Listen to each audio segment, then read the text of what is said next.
Assalamu alaikum dostlar. Kutman günüңүздөр менен. Бүгүн 4 август. Алмұрут бактабыз. Биздин тил менен айтканда нәк бактабыз. Нәк деп эмне үчүн атайт? Нәк деп бул мөмөсүн эмес, негизи дарактын өзүн айтат. Нәк дегендин чечмелениши бул карыбаган, дайыма жаш бойдон дегенди түшүндүрөт. Сулкун деп дагы түшүндүрүшөт. Себеби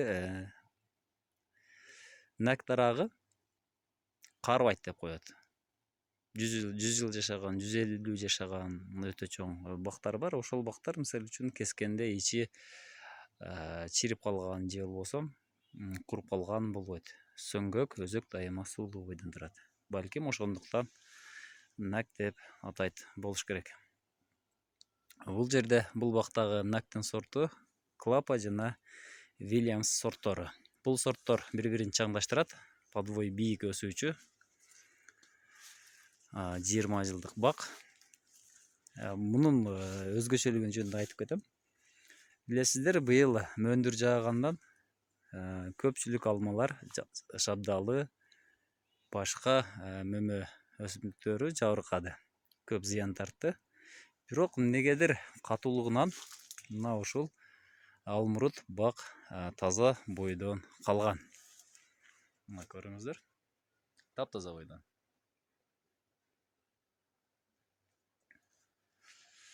Нәктин өзгөчөлүгү. Сиздер билесиздер, өтө көп мөмөнү ушул нәк жана алма алат. Нәк менен алма бири-бирине жакын бир тууган. Көбүнчө бири-бирине улаштырып кыйыштырылган кездер дагы кездешет. Нәкти алмага улашат. Клапа сортундагы жайында бышуучу сорт. Ушул күндө азыр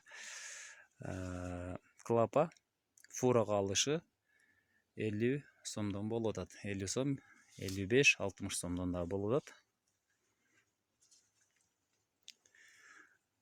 Мына көрүп турасыздар, өтө сон алган.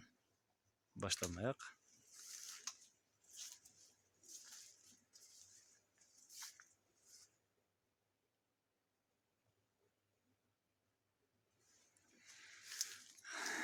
Узун шар формасында болот.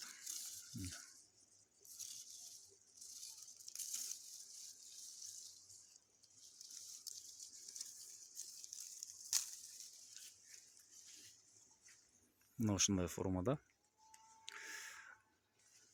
Алмұрут негизинен алмага караганда Клапа Вильямс сорттору тез мөмөгө кирет.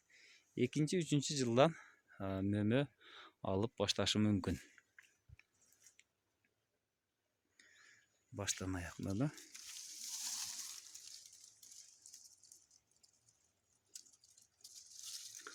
Мунун оорулары менен айта кете турган болсок, нәктин оорулары азыр көбүнчө рак оорулары, күйүк оорулары көбүнчө кездешет.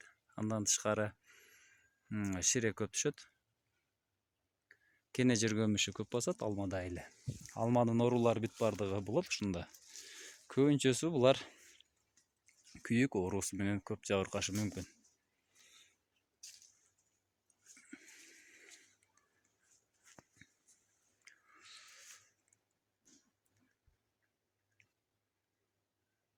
Мына достор, үстүртөн бир аз алмұрут боюнча маалымат болду.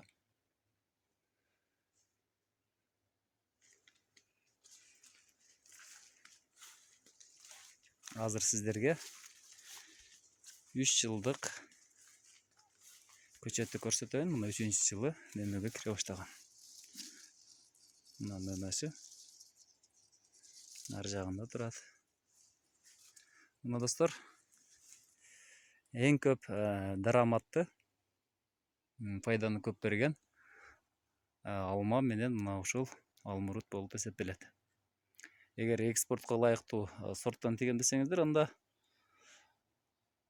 ушул Вильямский, Клапа, Конференция жана башка кышкы сортторду дагы отургузсаңыздар болот. Сиздер менен коштошом. Тынч аман болуңуздар.